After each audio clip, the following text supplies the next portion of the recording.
Hello, trading is closed on June the 7th, 2018. Yesterday we said this move probably wasn't a high, even if we gapped down first, which had a 50-50 chance. We said unless we gapped up smartly, we had a target of 2761.48. Well, I never really defined smartly,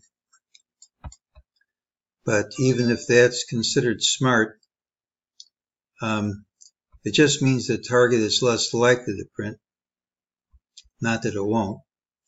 It actually did print and there was support under it. This is not a positive pattern here. We gapped up, couldn't take out any of these highs, couldn't even take out this high.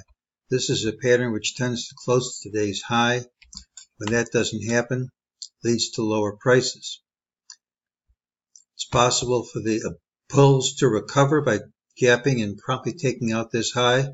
Futures are up as I'm recording this.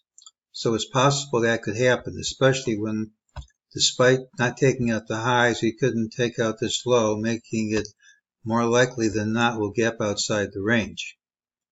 If we do gap outside the range, this should print. If we do gap up, the rally can continue. But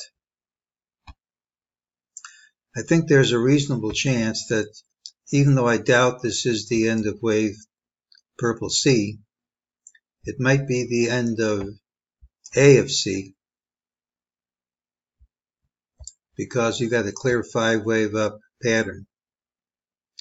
And if that's true, we should drop early tomorrow in spite of futures being up. So for tomorrow, unless we take this high out early, I expect to see lower prices. Take this out, I don't see anything stopping the rally. That's today's call.